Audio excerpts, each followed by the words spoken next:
As you watch this video, Twitter co-founder and CEO Jack Dorsey is auctioning off his first tweet as a collectible token on the Ethereum blockchain.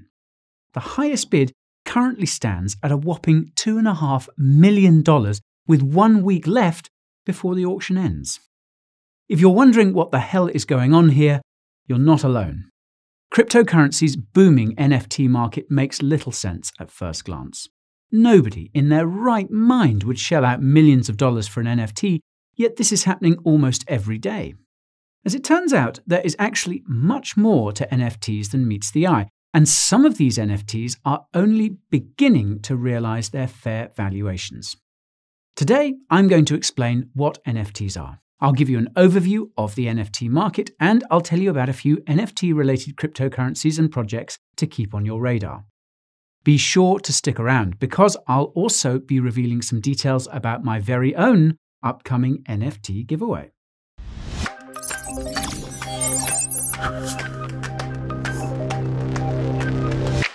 Before we dabble in digital tokens, there's a truth that needs to be spoken. I am not a financial advisor, and nothing in this video should be considered financial or investment advice. I must also stress that any NFTs you see in this video are there for illustrative purposes only and should not be interpreted as a sign of support for that NFT or artist. I have my own NFT shenanigans in the works, and you'll hear all about those at the end of this video. If you're feeling a bit lost, well, you must be new here. My name is Guy, and I cover everything crypto-related. Coin reviews, pressing news, market moves, and useful tools are just a few of my fields of research at the Coin Bureau. If you want to make sure you're getting the highest quality crypto content on the tube, then subscribe to the channel and ping that notification bell. I know quality can be subjective, which is why I always leave timestamps in the video timeline that you can use to skip to the subjects that give you the most satisfaction. And not to brag, but today's video is going to be a fun one, so I strongly suggest you watch the whole way through. Right, that's enough beating around the blockchain. Let's see what this NFT craze is all about.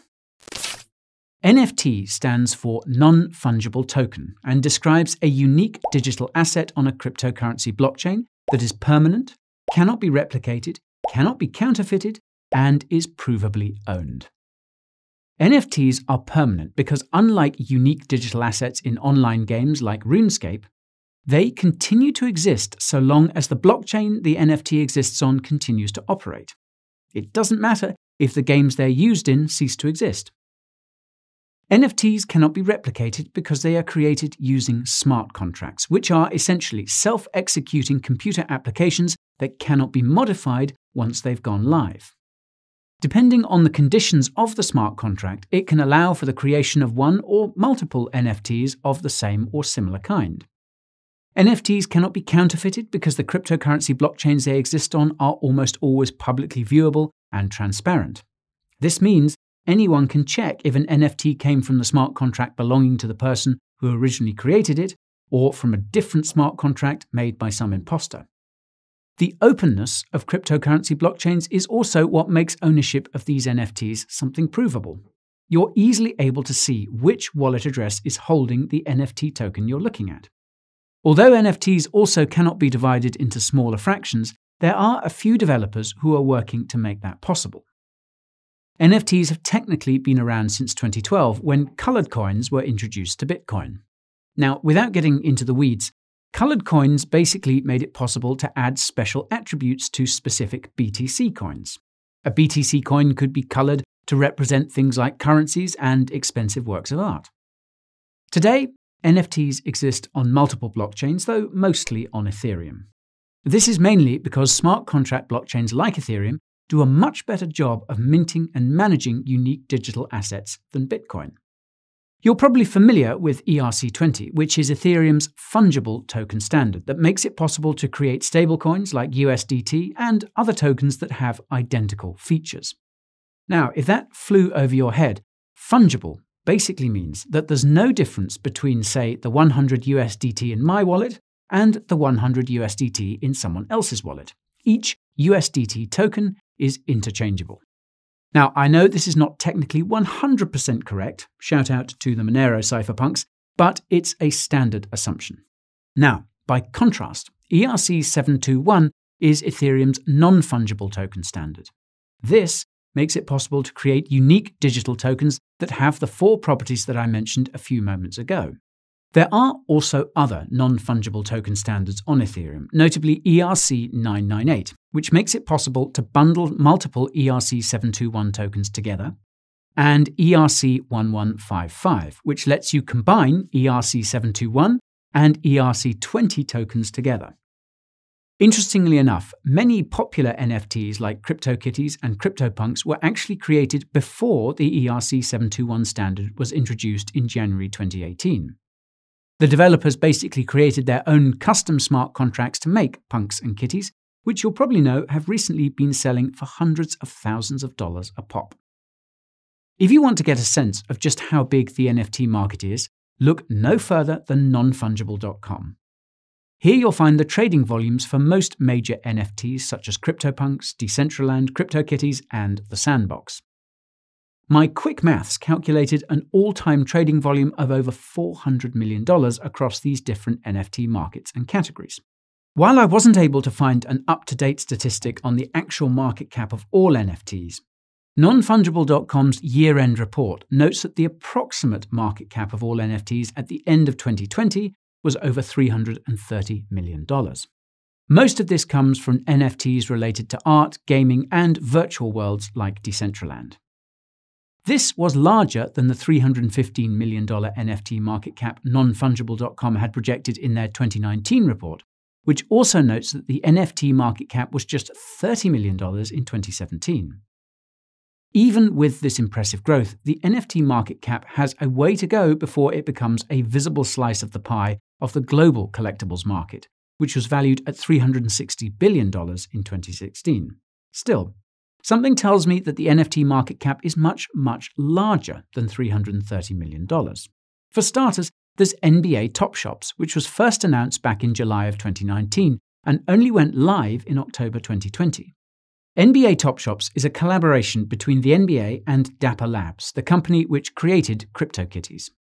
NBA Top Shops is built on Dapper's Flow blockchain and allows users to buy, sell, and trade various basketball-related NFTs, including digital sports cards and even video clips of historic plays in basketball.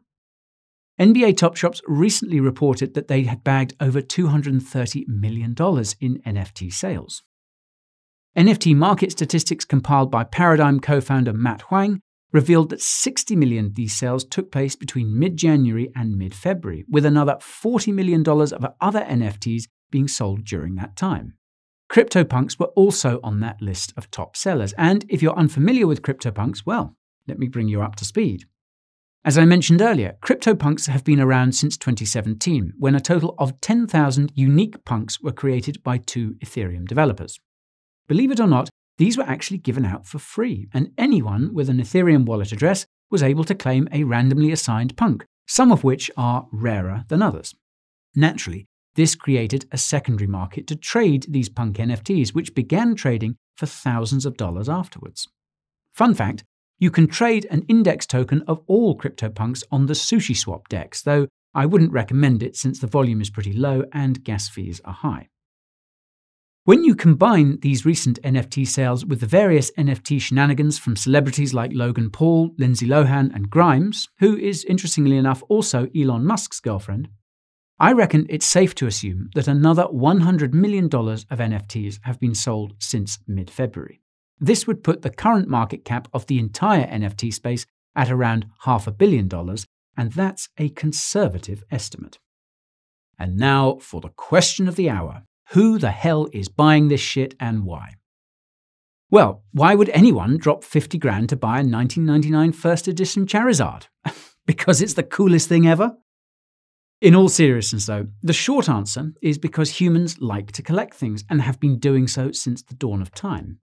From a purely economic standpoint, when something is scarce or unique, it makes it open to having a fat price tag, regardless of whether it has any objective utility or value. Just ask that Italian guy who sold the banana he duct taped to a wall for 120 Gs. That said, some NFTs do actually have objective utility and value. The best example of this is blockchain domains. Unlike regular web domains, blockchain domains cannot be censored or taken down because they're hosted on a decentralized blockchain instead of a centralized server. Some blockchain domains, such as those ending in .crypto, also have no renewal fees, meaning you just pay a one-time purchase fee and that domain is yours for life. Most importantly, blockchain domains make it possible to accept cryptocurrency payments without a complicated wallet address. Instead, you could just send your cryptocurrency to guy.eth or coinbureau.crypto. Please don't do that. Now, given how much regular website domains have sold for in the past, buying and holding an uncensorable, payment-enabled blockchain domain with a highly searched word or phrase like hotels.crypto or flights.crypto sounds like an objective value proposition. You can also watch my video about blockchain domains if you want to learn more about them using the link in the top right. Now, even though some of these NFTs have objective utility and value, it still doesn't justify the astronomical price tags you see for many of these. This just proves that most of the interest around NFTs going on right now is being caused by hype, and that most of the people currently buying NFTs have very deep pockets and probably too much free time on their hands. I imagine most are looking to make a quick buck by selling and or reselling NFTs. There are even YouTube channels dedicated to things like flipping CryptoPunks or flipping plots of land on the Decentraland marketplace. There's also no shortage of video tutorials to help you mint your own NFT, and I'll leave a link to one in the description if you're interested. Just remember to have lots of ETH for those gas fees. If you want to go shopping for NFTs, your best options are Rary and OpenSea. You'll find just about every single kind of NFT on these sites, including art, blockchain domains, virtual land, digital trading cards, and other collectibles. If you want to browse tweets as NFTs, or even mint your own tweets as NFTs, you can do so using Valuables, and I'll leave a link to that site in the description as well. Now, before you go off and do something impulsive, there are a few things you should know about the NFT market. First, unless you're buying an NFT from a well-known artist like Beeples, it can be really hard to tell whether the NFT you're ogling has any real value. In theory, you can check this by reviewing the sell history of that NFT to see if there's any demand for it. However, many sellers are minting NFTs and then buying them from themselves using other Ethereum wallets that they own. This creates an artificial sell history and gives you the impression that the NFT you're interested in has some market value. It's basically a solo version of the wash trading you see on a lot of sketchy cryptocurrency exchanges.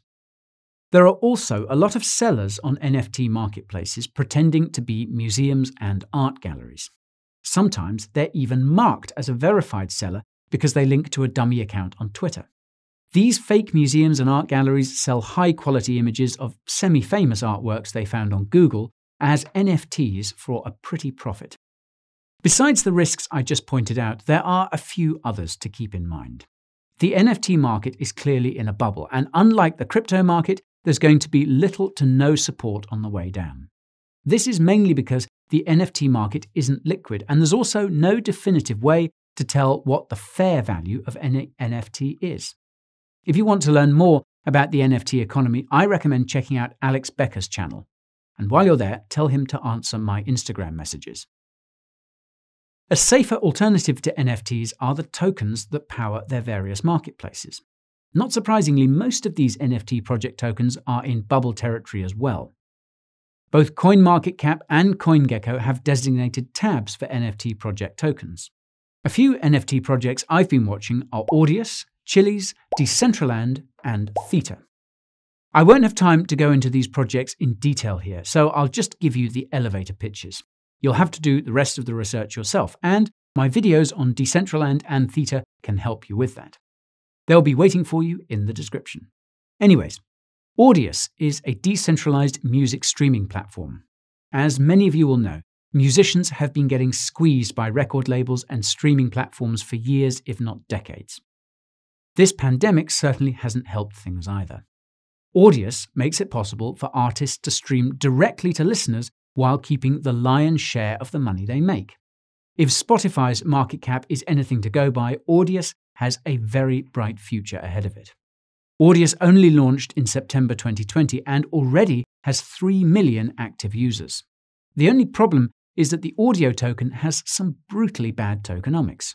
It has a gargantuan supply of 1 billion, a 7% annual inflation rate, and only 5% of audio's initial supply was airdropped to artists and fans on Audius. The other 95% has been allocated to the team and private investors, which is no bueno. To be honest, the tokenomics of the Chiliz CHZ token aren't much better than audio, but the value proposition is just as good. Holders of the CHZ token can purchase fan tokens for sports teams such as FC Barcelona, which has a fan token called FCB. Holders of Chiliz fans tokens have a say in how their respective sports teams are managed. Most of these tokens are traded on the Chiliz exchange against CHZ. Chiliz has been expanding like crazy when it comes to partnerships and adoption, and there's much more to Chiliz than these fan tokens. Maybe I'll do a video about it all at some point. In contrast to Audius and Chiliz, Decentraland's Mana token has some fairly robust tokenomics, which is part of why I've been keeping a close eye on the project. Decentraland is a decentralized virtual world powered by the Ethereum blockchain. In Decentraland, you can buy, sell, trade, and even create NFTs that can be used within this virtual world. As you might have guessed, the real deal on Decentraland is its limited plots of virtual land, which have sold for over 6 figures in the past.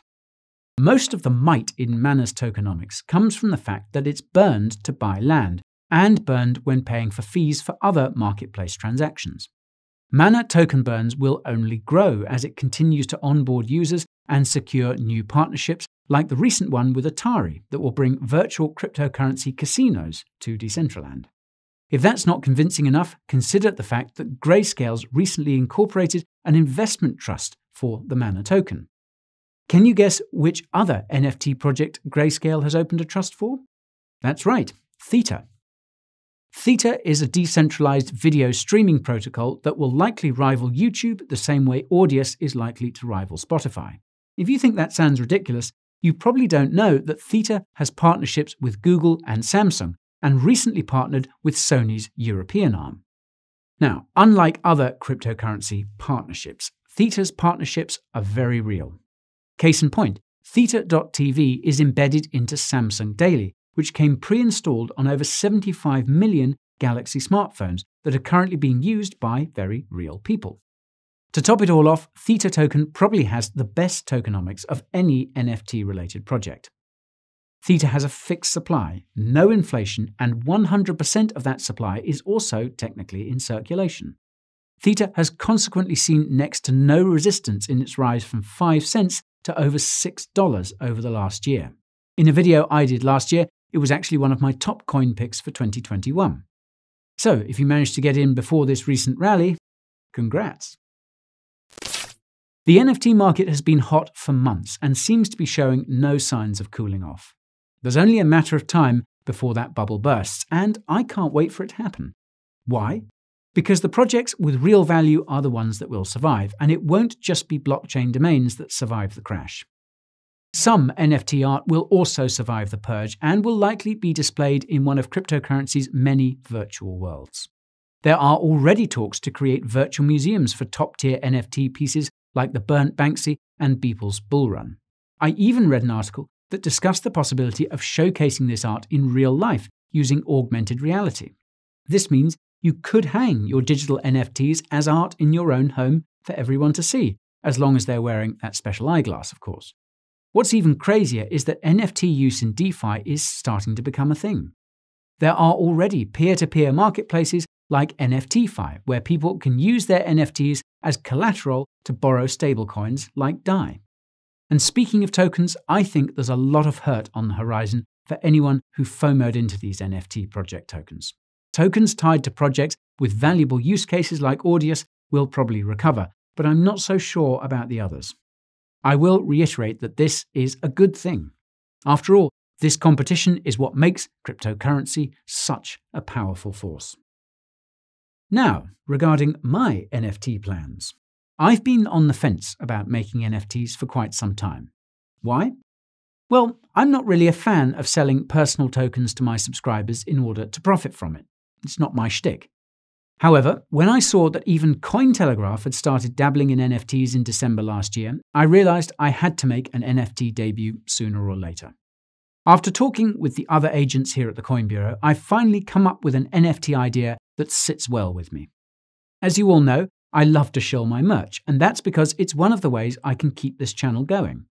So I've decided that I'm going to create a special merch item with a limited supply, and if you buy this merch item, you'll get your very own Coin Bureau NFT at no additional cost.